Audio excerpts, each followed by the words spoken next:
The year 2024 has a fork in it. It's done, and I'm going to be reviewing my reading stats for the year.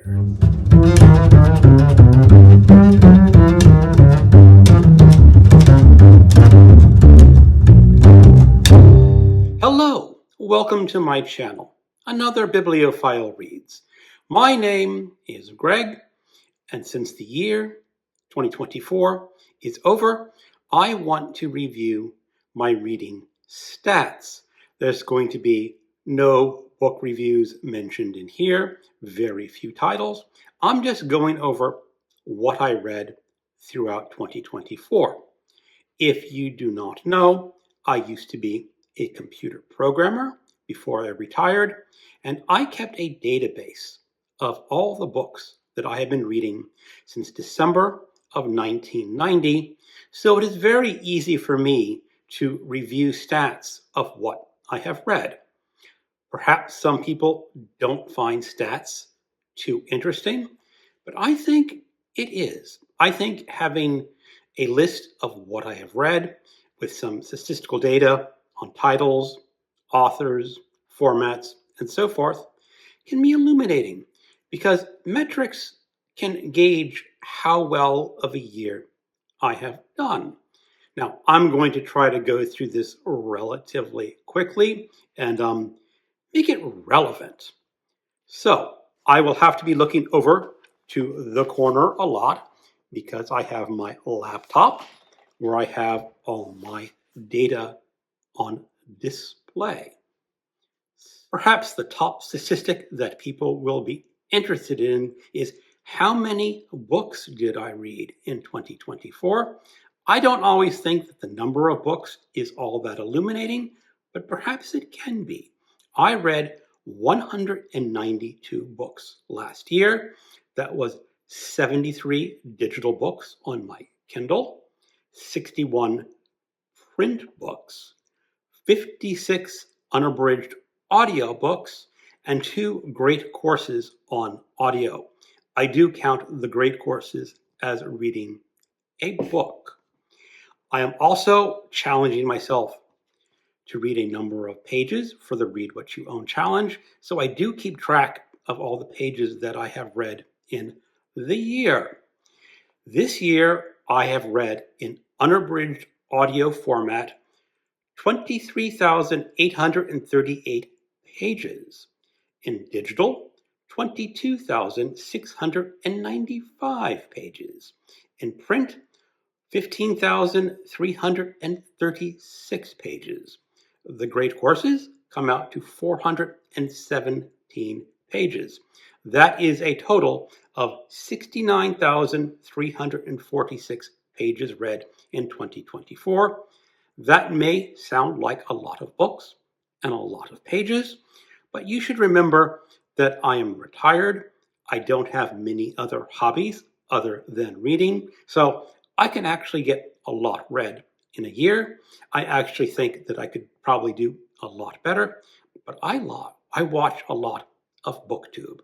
I don't watch many movies, and I really don't watch any TV. But let's compare this to 2023. In 2023, I finished 216 books. That was 64 print books, 73 digital books, and 79 audio books. That came to a total of 66,134 pages. So I read more pages in 2024, but I read more books in 2023. Excluded from the previous page counts are my reading of short works or DNFs. Now, a short work could be a short story or an essay or a pamphlet, something that I would not consider a book, but it is pages read. And since I am on a page count challenge, I mark down all my pages read. So there were a lot of short stories that I read in 2024, and I read approximately 2,491 pages in digital format, 2,083 pages in print format, and 328 pages in an audiobook format. So just dump those into my previous page count totals. Included with those are DNFs, because sometimes I don't finish a book, but I read a certain number of pages and I do want to count them. So in a digital format, I read 1,487 pages, and in print format, 671 pages. I did not DNF any audiobooks. So again, just toss those numbers into my previous page count totals. Just for grins and giggles, I looked up the longest books and the shortest books in all three formats that I read. In digital, the longest book was Les Miserables by Victor Hugo at 1,456 pages. The shortest digital book I read was Blood on Silver by George G. Gilman. This is the fifth in the Edge series, a very bloody Western series, and that was 113 pages. The longest print book was Salem's Lot by Stephen King, 656 pages. The shortest book was Bear by Marian Engel at 122 pages.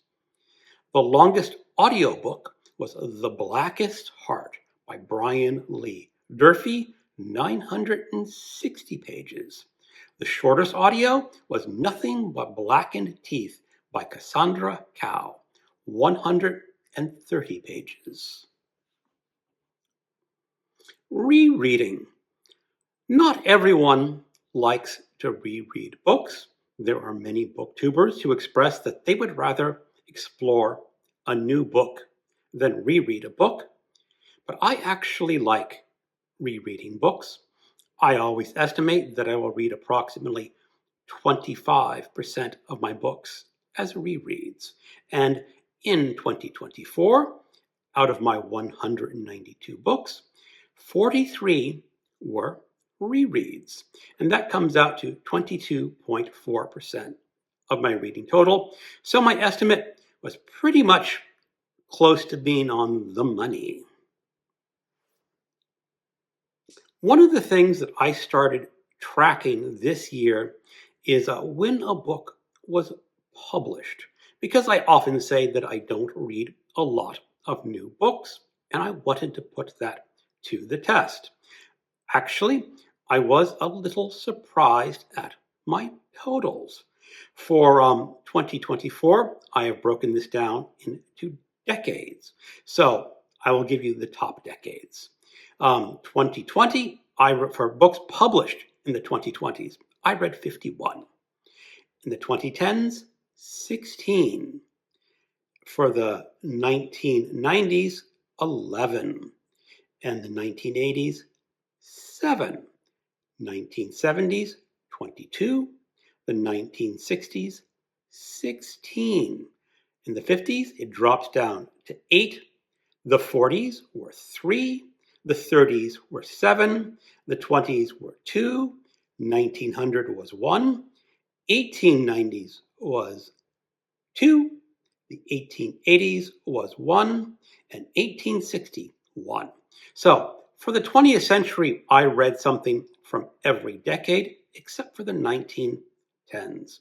For whatever reason, that was not a decade that I picked something else on.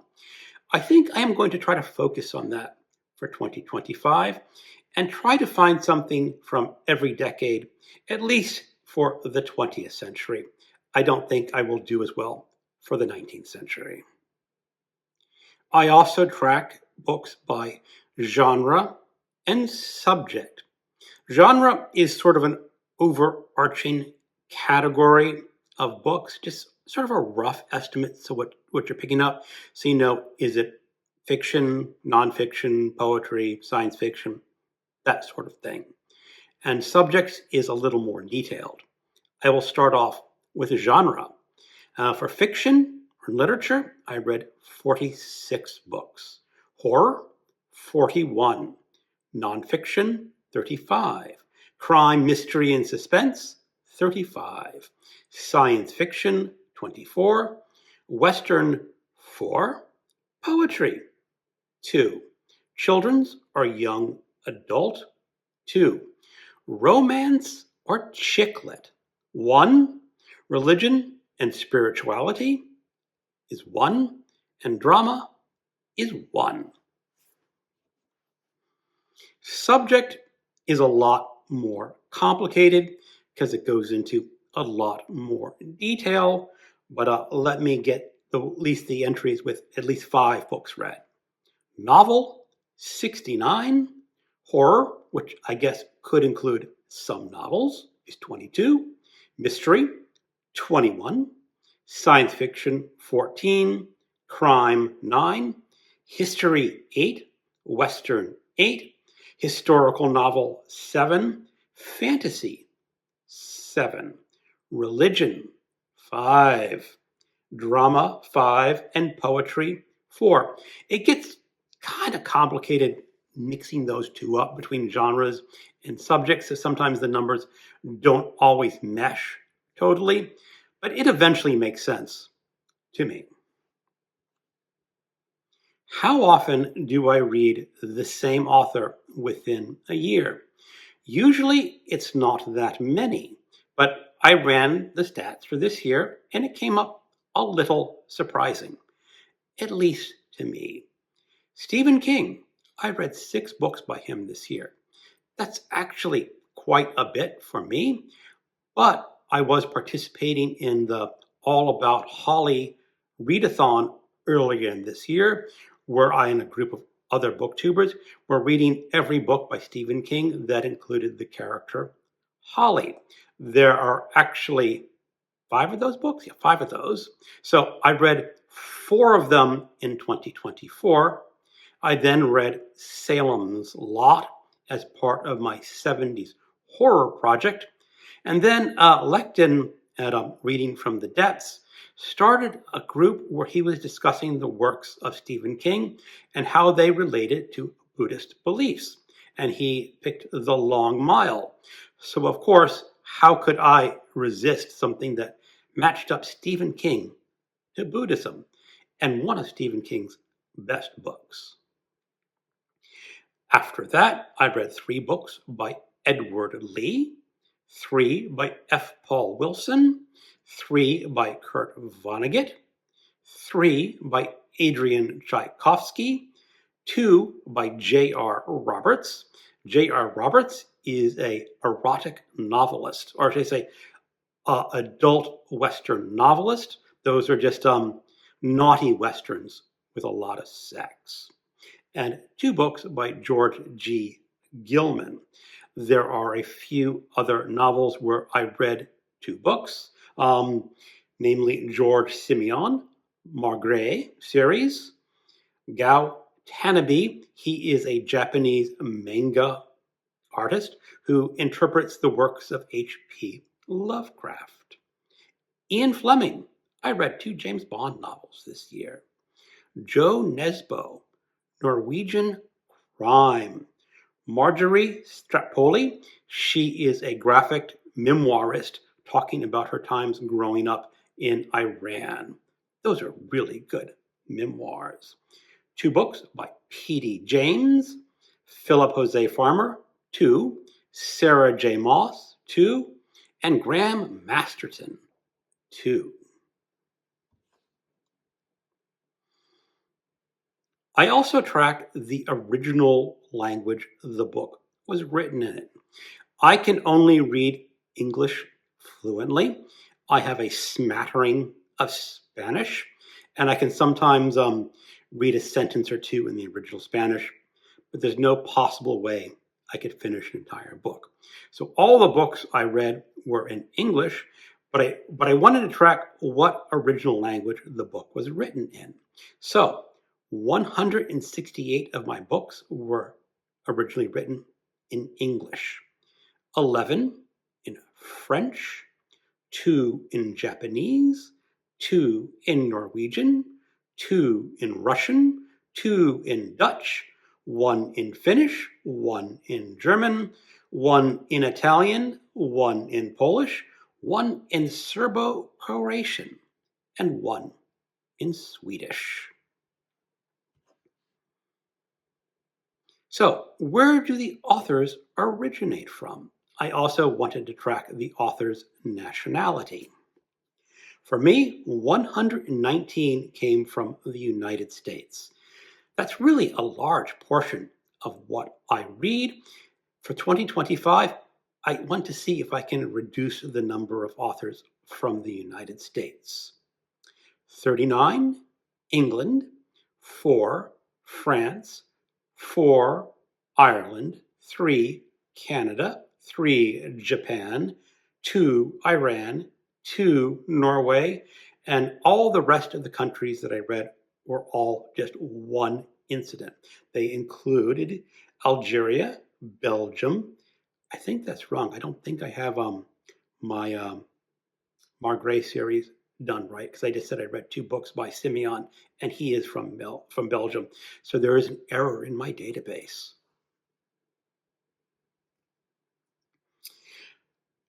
One from Finland, one from Germany, one from India, one from Italy, one from Jamaica, one from Mexico. One is listed as NA. That was a compilation, that was an anthology where the authors could come from multiple countries. I believe there was United States, there was the UK, Canada, and Australia. That was The Garbology by Criminale. One from Netherlands, one from Poland, one from Romania, one from Russia, one from Serbia, one from South Africa, and one from Sweden. One of the things I started tracking over 2023 and into 2024 is the gender of the author. I started that because I see a lot of booktubers talking about the ratio between men and women and what that is with the books that I read. Some people are very conscientious that they want to keep that a strong balance so that one sex does not dominate the other. So I started tracking it. Now, I know, going right off the bat, one sex does dominate the books that I read. Out of the books that I read, 153 were male, 35 were female. 3 I listed as NA, and 1 as non-binary. The NA, again, were the Garbology anthology, where it's just a mix of genders. There was 1 Japanese manga book that I read that's actually a brother and sister team writing under a pseudonym, and I had no idea how to classify that. There was one non-binary author, and I only knew that because I read the author bio at the end of the book, where they said they are a non-binary author. So I listed that. To be honest, I don't think I care too much about the author's gender.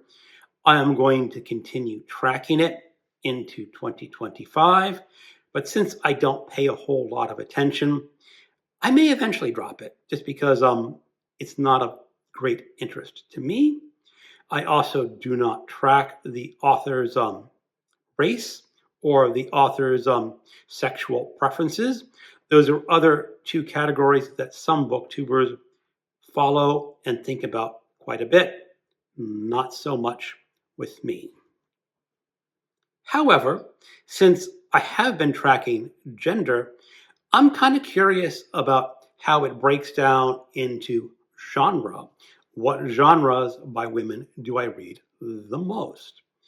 Fiction and literature, 15. Nonfiction, 10. Science fiction and fantasy, 3. Crime, mystery, suspense, 3. Romance, chick lit, 1. Poetry, 1. Horror, 1. Children's or young adult, 1. And those are my essential stats for 2024.